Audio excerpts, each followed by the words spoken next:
আবার চলে এলাম তোমাদের কাছে। তো দেখো আজকের মেনু হচ্ছে ডিম কষা। মানে ডিম কষা বলতে সিদ্ধ করব না, করব ভেজে।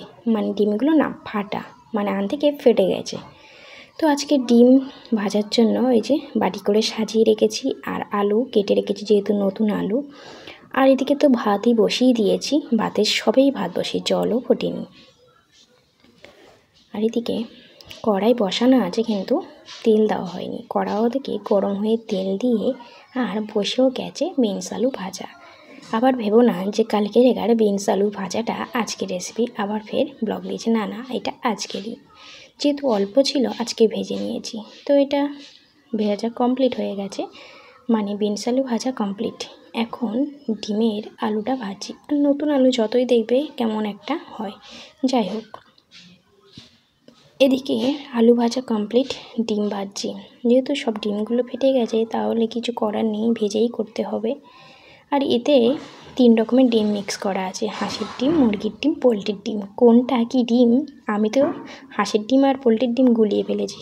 হ্যাঁ, গুলিয়ে বোঝাই যাচ্ছে হাঁসের ডিমের খোলসটা একটু মোটা আর একটু বড় সাইজে।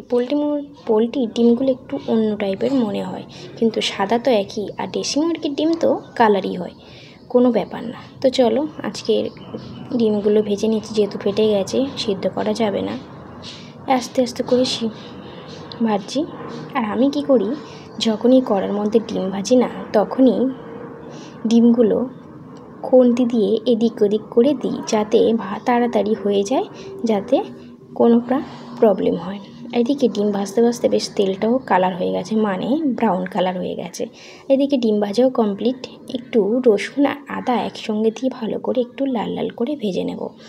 এর মধ্যে একটু পেঁয়াজ দেবো, বেশি পেঁয়াজ দেবো না, অল্পই পেঁয়াজ ইউজ করব।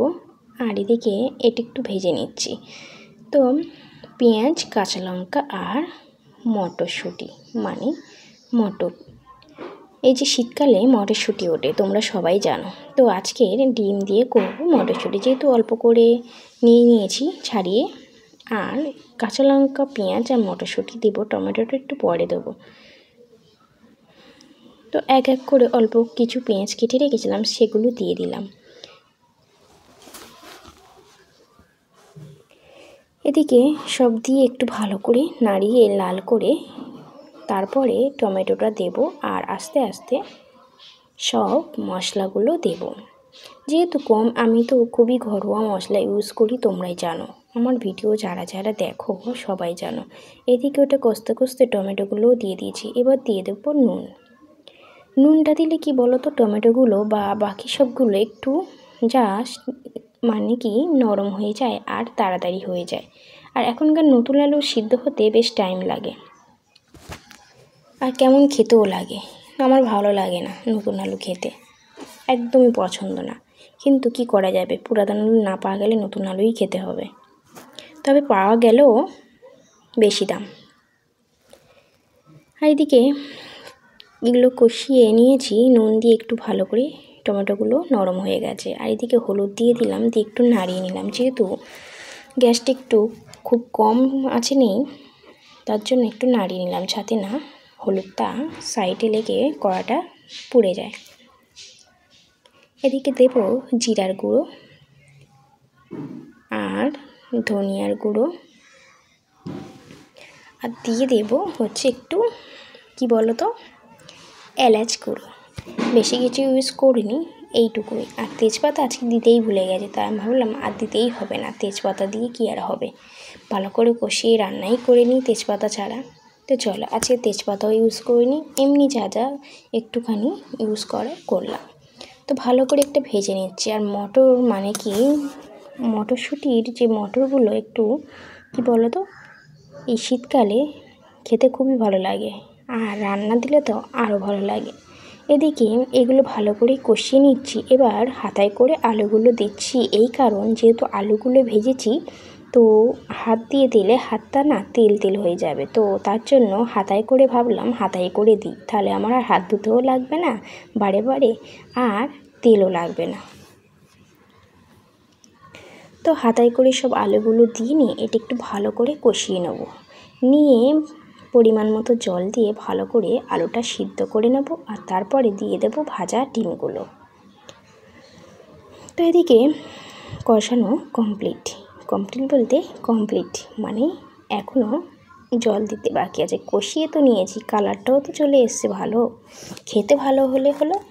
তো এই যে রান্না করে কমপ্লিট করে নিয়ে চলে এসছি। তো তোমরা কেমন আছো বন্ধুরা?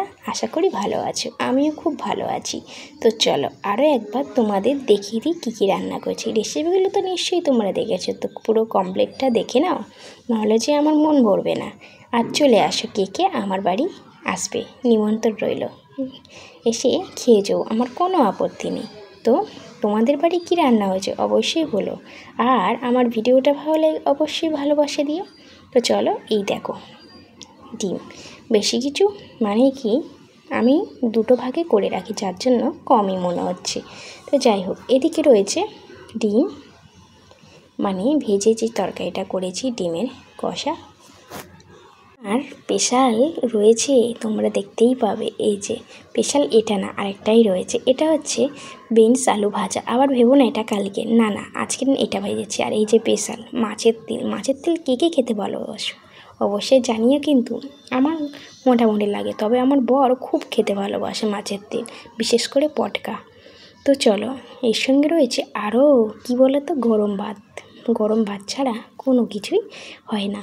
তো আজকের এইটুখানি রান্না। তো তোমাদের কেমন লাগলো অবশ্যই জানিও কিন্তু। তো চলো, আজকের ব্লগটাই বেশি দূর আর এগোবো না, খিদেও পেয়েছে, খেতেও বসবে। এই দেখো থালা ধুয়ে নিয়ে একেবারে বসে পড়েছি। তো চলো, আজকের ব্লগটাই এখানেই শেষ করছি, পরের ব্লগে আবার তোমাদের সঙ্গে দেখা হবে। টাটা, বাই বাই, তোমরা ভালো থেকো, সুস্থ থেকো।